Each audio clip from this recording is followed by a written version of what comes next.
Hi guys. So currently നമ്മൾ recently ഒബ്ജക്റ്റിനെ കുറിച്ച് കുറേ ഇമ്പോർട്ടൻറ്റ് കൺസെപ്റ്റ്സ് ഒക്കെ പഠിച്ചു അല്ലേ. Spread operator, destructuring, property existence check ചെയ്യാനൊക്കെ ആയിട്ട് നമ്മൾ ഗോത്രൂ ചെയ്തിരുന്നു. സോ ഇതൊക്കെ നിങ്ങൾ ജാവാസ്ക്രിപ്റ്റിൻ്റെ റിയൽ പ്രോജക്ട്സിലൊക്കെ എന്തായാലും നിങ്ങൾ യൂസ് ചെയ്യേണ്ട സംഭവങ്ങളാണ്. ഓക്കെ, ഇനി പുതിയൊരു ടോപ്പിക്ക് കൂടി നമ്മളിപ്പോൾ കവർ ചെയ്യാൻ പോകുന്നത്, അതാണ് ദിസ് കീവേഡ്. ദിസ് കീവേഡ് എന്താണെന്നുള്ളത് ചെക്ക് ചെയ്യാൻ പോകുന്നത്. നമ്മുടെ മൂവി ആപ്പിൽ ഓരോ മൂവിക്ക് ടൈറ്റിൽ ഉണ്ടല്ലേ, നമ്മളിവിടെ എഴുതുന്നുണ്ട് ടൈറ്റിൽ, കണ്ടോ, മൂവി ടൈറ്റിൽ എന്ന് പറഞ്ഞിട്ട് നമ്മളിതുണ്ട്. സോ എനിക്ക് എന്താ വെച്ചാൽ ഈ ടൈറ്റിലിനെ നമ്മൾ എന്ത് ചെയ്യാൻ നോക്കുകയെന്ന് വെച്ചാൽ ഞാൻ ഇതിനെ അപ്പർ കേസാക്കി മാറ്റണം ഈ ടൈറ്റിലിനെ എനിക്ക്. ഓക്കെ, കാരണം ഫുൾ ക്യാപിറ്റൽ ലെറ്ററാക്കി കാണിക്കാൻ ഡിസ്പ്ലേ ചെയ്യണമെന്ന്. അത് ചെയ്യാൻ എളുപ്പമാണ്. ഇവിടെ റെൻഡർ ചെയ്യുന്ന സ്ഥലത്ത് ടൈറ്റിൽ ഒരു സ്ട്രിങ്ങാണെന്ന് നമുക്കറിയാം. ഓക്കെ, അതുകൊണ്ട് സ്ട്രിങ്ങിനുള്ള മെത്തേഡാണ് ബേസിക്കലി എന്താ ടു അപ്പർ കേസ്. അതുകൊണ്ട് നമ്മൾ ഇവിടെ മൂവി ടൈറ്റിൽ എഴുതിയിട്ടുണ്ട്. എന്നിട്ട് മൂവി ടൈറ്റിൽ ഇവിടെ വേണമെങ്കിൽ നമുക്ക് ഇങ്ങനെ എഴുതാം, ഡോട്ട് ടു അപ്പർ കേസ് എന്ന് പറഞ്ഞിങ്ങനെ എഴുതിയിട്ട് വിളിച്ചാൽ മതി. ഇപ്പോൾ ഞാൻ ടെസ്റ്റ് സേവ് ചെയ്യാം, എന്നിട്ട് നമുക്ക് നമ്മുടെ ആപ്ലിക്കേഷനിൽ ഒന്ന് റീലോഡ് ചെയ്ത് നോക്കാം വരുന്നുണ്ടോ എന്നുള്ളത്, വർക്ക് ആവുന്നുണ്ടോ എന്നുള്ളത്. ഇപ്പം ഞാനിവിടെ ആഡ് മൂവി കൊടുത്തു കഴിഞ്ഞാൽ കണ്ടോ, നമ്മൾ കൊടുത്ത സ്മോൾ കേസാണ്, ഇത് അപ്പർ കേസ്. സോ നമ്മുടെ ഇത് വർക്ക് ആവുന്നുണ്ട്. ഓക്കെ, സോ നമ്മുടെ അപ്പർ കേസായിട്ട് കാണുന്നുണ്ട്. പക്ഷേ ഇത് റോങ് അല്ല കേട്ടോ, ആക്ച്വലി ഇത് ചെയ്യാനുള്ളതാണ്. അപ്പർ കേസ് യൂസ് നമുക്ക് ചെയ്യാവുന്നതാണ്. ഓക്കെ, നമ്മൾ ഈ ടു അപ്പർ കേസ് മെത്തേഡ് ഇവിടെ യൂസ് ചെയ്താൽ ഒരു കുഴപ്പവും ഒരു പ്രശ്നവും ഇല്ല. പക്ഷേ ലോജിക്ക് ഒബ്ജക്റ്റിൻ്റെ ഉള്ളിൽ തന്നെ ചെയ്യുന്നതാണ് നല്ലത്. പലപ്പോഴും പ്രോഗ്രാമിംഗ് നമ്മൾ ചെയ്യുന്നത് ഡാറ്റ മാത്രം ഒബ്ജക്റ്റിൽ വയ്ക്കാതെ ലോജിക് കൂടി ഒബ്ജക്റ്റിൻ്റെ ഉള്ളിൽ വയ്ക്കാനാണ് ശ്രമിക്കാറുള്ളത്. ഒരു എക്സാമ്പിൾ ഞാൻ പറയുകയാണെങ്കിൽ ഇവിടെ നമുക്ക് മെത്തേഡ് ഉണ്ടല്ലേ, ഇൻഫോ ഇവിടെ ഐ ഡി എന്ന് പറഞ്ഞിട്ട് ഐ ഡിയുടെ ഉള്ളിൽ വേണമെങ്കിൽ നമുക്ക് എന്താ ചെയ്യണമെന്ന് വെച്ചാൽ ഒരു മെത്തേഡ് എഴുതാം. ഗെറ്റ് ഫോർമാറ്റഡ് ടൈറ്റിൽ എന്ന് പറഞ്ഞ മെത്തേഡ് കൊടുത്തിട്ട് ഒബ്ജക്റ്റിൻ്റെ ഉള്ളിൽ നമ്മൾ ആ ലോജിക്ക് എഴുതി കഴിഞ്ഞാൽ കുറച്ചും കൂടി നൈസ് ആയിരിക്കും. അത് വിളിച്ചാൽ തന്നെ, ആ മെത്തേഡ് വിളിച്ചാൽ തന്നെ ടൈറ്റിൽ ഫോർമാറ്റഡ് ആയി കിട്ടുകയും വേണം. ഓക്കെ, അപ്പോൾ ബേസിക്കലി ഒബ്ജക്റ്റിൽ വെറും ഡാറ്റ കണ്ടിട്ട് മാത്രമല്ല, നമുക്ക് ഡാറ്റ പ്ലസ് ലോജിക്ക് അത് ബണ്ടിൽ ചെയ്ത് ചെയ്യാനും പറ്റും. ഇതാണ് കൂടുതൽ പ്രൊഫഷണൽ അപ്രോച്ച്. ഓക്കെ, ഇനി ഒബ്ജക്റ്റിൻ്റെ ഉള്ളിൽ മെത്തേഡ് എഴുതുമ്പോൾ ബേസിക്കലി ആ മെത്തേഡിന് ഒബ്ജക്റ്റിൻ്റെ വാല്യൂസ് ആക്സസ് ചെയ്യേണ്ടി വരും അല്ലേ. നമ്മുടെ കേസ് എന്ന് പറഞ്ഞാൽ ഇൻഫോ ഡോട്ട് ടൈറ്റിൽ നിന്നൊക്കെ ആക്സസ് ചെയ്യേണ്ടി വരും ആ മെത്തേഡ് എഴുതി കഴിഞ്ഞാൽ. ഫസ്റ്റ് നമുക്ക് ഒന്ന് ആ മെത്തേഡ് എഴുതാം.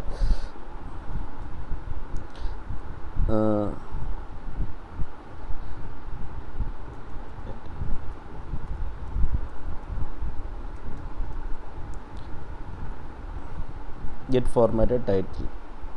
ഓക്കെ, എന്നിട്ട് ഞാനിവിടെ ഫങ്ഷൻ എഴുതാണ്. ഓക്കെ, ഇനി ഇവിടെ റിട്ടേൺ ചെയ്യണം. എന്താണ്, നമുക്ക് അപ്പർ കേസ് ആക്കിയിട്ടാണ് റിട്ടേൺ ചെയ്യേണ്ടി വരിക. ഓക്കെ, സോ മെത്തേഡിൻ്റെ ഉള്ളിൽ നമുക്ക് എന്താ വെച്ചാൽ ഇൻഫോ ഡോട്ട് ടൈറ്റിലിന് ആക്സസ് ചെയ്യണം. അപ്പോൾ ഞാനിവിടെ എഴുതാം ഇൻഫോ ഡോട്ട് ടൈറ്റിൽ എന്ന് പറഞ്ഞിട്ട് വരും.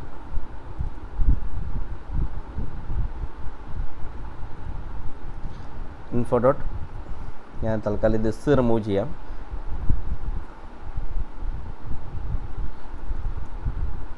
ടൈറ്റിൽ. സോ ഇങ്ങനെ നമുക്ക് ഇൻഫോ ഡോട്ട് ടൈറ്റിൽ എന്ന് പറഞ്ഞിട്ട് ആക്സസ് ചെയ്യണം. പക്ഷേ മെത്തേഡിൻ്റെ ഉള്ളിൽ സിംപ്ലി നമ്മൾ ഇൻഫോ ഡോട്ട് ടൈറ്റിൽ നിന്ന് എഴുതാൻ പറ്റില്ല. ജാവാസ്ക്രിപ്റ്റ് അത് ഒബ്ജക്റ്റിൻ്റെ ഉള്ളിൽ നോക്കണമെന്നില്ല. ഓക്കെ, പകരം അതെന്ന് വെച്ചാൽ ഇൻഫോ എന്ന വേരിയബിൾ ഉണ്ടോ എന്ന് ചെക്ക് ചെയ്യാം. ഈ ഇൻഫോ ഈ ഒബ്ജക്റ്റിൻ്റെ ഉള്ളിലത്തെ പ്രോപ്പർട്ടി ആണെന്ന് ചെക്ക് ചെയ്യണമെന്നില്ല. അതിന് വരാം അതെന്ന് വെച്ചാൽ ഈ പുറത്ത് എവിടെയെങ്കിലും ഇൻഫോ എന്നുള്ളത് കിടക്കുന്നുണ്ടോ നോക്കും. സോ നമ്മുടെ കേസിൽ കോഡിൽ അങ്ങനെ വേരിയബിൾ ഇല്ല എന്നുണ്ടെങ്കിൽ അത് എററായി ഫെയിൽ ചെയ്യും. അതുകൊണ്ട് ജാവാസ്ക്രിപ്റ്റിൻ്റെ എക്സ്പ്ലിസിറ്റ് ഫങ്ഷൻ നമ്മൾ പറയേണ്ട ആവശ്യമുണ്ട്. ഈ ഫങ്ഷൻ ഉള്ളത് ഏത് ഒബ്ജക്റ്റിലാണോ അതിലെ ഇൻഫോ പ്രോപ്പർട്ടി എടുത്ത് കൊടുക്കാനാണെന്നുള്ളത്. സോ അതുകൊണ്ടാണ് നമ്മൾ എന്താ വെച്ചാൽ ദിസ് കീവേഡ് യൂസ് ചെയ്യുന്നത്. ഓക്കെ, സോ നമ്മളത് എഴുതണം, this dot info dot title എന്നുള്ളത് നമ്മൾ എഴുതണം. സോ ദിസ് കീവേഡ് ഒന്ന് കൺഫ്യൂസിങ് പോലെ തോന്നുമെങ്കിലും റിമെമ്പർ ചെയ്യാൻ സൂപ്പർ ഒരു സിമ്പിൾ റൂൾ ഉണ്ട്. This refers to whoever call this function. അഥവാ ഫങ്ഷൻ എക്സിക്യൂട്ട് ചെയ്തത് ആരാണോ അതാണ് ദിസ്. തൽക്കാലം അങ്ങനെ ഓർത്ത് വയ്ക്കുക നമുക്ക്. അത് കുറച്ചുകൂടി എളുപ്പമാണ് ഓർക്കാനായിട്ട്. ഡെവലപ്പറായ നിങ്ങളല്ല കേട്ടോ, കോഡിൽ ഫങ്ഷൻ കോൾ ചെയ്യുന്ന ഒബ്ജക്റ്റ് അല്ലെങ്കിൽ തിങ് ആണ് ഞാൻ ഉദ്ദേശിക്കുന്നത്. ഒബ്ജക്റ്റിൽ മെത്തേഡ് വെച്ച് അപ്പർ കേസ് ലോജിക്ക് നമുക്ക് എഴുതാനും പറ്റും. ഇപ്പോൾ മൂവി ഒബ്ജക്റ്റിലേക്ക് മെത്തേഡ് ആഡ് ചെയ്തിട്ട് നമ്മളെന്ന് വെച്ചാൽ ഗെറ്റ് ഫോർമാറ്റഡ് ടൈറ്റിൽ നമ്മൾ എഴുതിയിട്ടുണ്ട്. ഓക്കെ, സോ അതിൽ റിട്ടേൺ ചെയ്യുന്നത് വെച്ചാൽ this dot info dot title ഉണ്ട്. ഇനി നമുക്ക് ഇതിനെ അപ്പർ കേസ് ആക്കി മാറ്റണം. ടു അപ്പർ കേസ് നമുക്ക് വിളിക്കാൻ പറ്റും. ഓക്കെ, ഇവിടെ ഞാൻ പറഞ്ഞു ദിസ് എന്നുള്ളത് നമ്മൾ എഴുതിയേക്കുന്നത്. ദിസ് എന്ന് പറഞ്ഞാൽ കറണ്ട് മൂവി ഒബ്ജക്റ്റ് ആണ്. നമ്മളിത് എവിടെ വിളിക്കണമെന്ന് വെച്ചാൽ അതാണ്. ഇപ്പോൾ നമുക്ക് വിളിക്കേണ്ട ഫങ്ഷൻ സ്ഥലം എന്ന് പറഞ്ഞാൽ ഇവിടെ ആയിരിക്കും. നമ്മൾ ഈ മൂവി ടൈറ്റിൽ മാറ്റിയിട്ട് ഞാൻ ഇവിടെ ആയിരിക്കും നമുക്ക് വിളിക്കേണ്ടത്. മൂവി ഡോട്ട് എന്ന് വിളിക്കാം. Okay, movie dot get formatted title. So basically ഇവിടെ എന്ന് പറഞ്ഞാൽ മൂവി എന്നുള്ള ഒബ്ജക്റ്റ് കണ്ടില്ലേ, മൂവി എന്നുള്ള ഒബ്ജക്റ്റ് എന്ന് പറഞ്ഞാൽ കറണ്ട് ഒബ്ജക്റ്റാണ്, അത് നമ്മൾ ലൂപ്പ് ചെയ്തിട്ട്. സോ ഈ ഒബ്ജക്റ്റാണ് ബേസിക്കലി എന്നൊരു ദിസ് വരിക്കുന്നത്. ഓക്കെ, സോ മൂവിയുടെ like this dot info dot എന്ന് പറഞ്ഞാൽ മൂവി എന്നുള്ള ഒബ്ജക്റ്റ് എടുത്തിട്ട് അതിൻ്റെ ഇൻഫോ പ്രോപ്പർട്ടി എടുക്കും. ഇവിടെ അതിൽ ഇൻഫോ പ്രോപ്പർട്ടി അതിൻ്റെ ടൈറ്റിൽ എടുത്തിട്ട് അതിനെ അപ്പർ കേസാക്കി മാറ്റുക ചെയ്യുന്നത്. ഇവിടെ ദിസ് ഇല്ലെങ്കിൽ ഇൻഫോ എവിടെ നിന്ന് വരും എന്ന് ജാവാസ്ക്രിപ്റ്റിന് അറിയില്ല. അതുകൊണ്ടാണ് നമ്മൾ ദിസ് എന്ന് പറഞ്ഞ് നമ്മൾ ഇവിടെ കൊടുക്കുന്നത്. ഓക്കെ, സോ ബേസിക്കലി ഇപ്പോൾ നമുക്ക് ഈ ഡീസ്ട്രക്ചറിങ് ഒന്നും ആവശ്യമില്ല, നമ്മൾ എഴുതിയ ഡീസ്ട്രക്ചറിങ് ആവശ്യമില്ല. ഞാൻ കമൻറ്റ് ഔട്ട് ചെയ്യാം. ഇത് സിമ്പിളാണ്. ദിസ് എന്ന് പറഞ്ഞാൽ ഈ ഫംഗ്ഷൻ ആരാണോ വിളിക്കുന്നത് അതാണ് ദിസ് ആയിട്ട് വരിക. ഇപ്പോൾ നമ്മൾ മൂവി എന്നുള്ള ഒബ്ജക്റ്റാണ് വിളിക്കുന്നത് ഡോട്ട് ദിസ് ഫോർമാറ്റഡ് ടൈറ്റിൽ നിന്ന്. അപ്പോൾ ഇതിൻ്റെ ദിസ് ബേസിക്കലി ഇതാണ് വരുന്നത്, മൂവിന്നാണ് വരുന്നത്. സോ അതുകൊണ്ടാണ് this dot info dot title നമുക്ക് പറയാൻ കാരണം. ഓക്കെ, ഇത് ഓർത്ത് വയ്ക്കാൻ എളുപ്പമായതുകൊണ്ട് ഞാനിത് ഇങ്ങനെ പറയുന്നത്. ഓക്കെ, പിന്നെ നിങ്ങൾക്ക് ചെയ്യേണ്ടത് വെച്ചാൽ ഇത് ആരോ ഫംഗ്ഷൻ കൊടുക്കരുത്, നോർമൽ ഫംഗ്ഷൻ കൊടുക്കണം. ഇപ്പോൾ തൽക്കാലം ഞാൻ ലേറ്ററും പറഞ്ഞുതരാം എന്തുകൊണ്ടാണ് നോർമൽ ഫംഗ്ഷൻ കൊടുക്കണമെന്നുള്ളത്. ഇവിടെ ആരോ ഫംഗ്ഷൻ കൊടുക്കണ്ട. ഓക്കെ, ഇപ്പോൾ നമ്മൾ ഡീസ്ട്രക്ചറിങ് ഉപയോഗിച്ച് മെത്തേഡ് വേരിയബിളിലേക്ക് സ്റ്റോർ ചെയ്ത്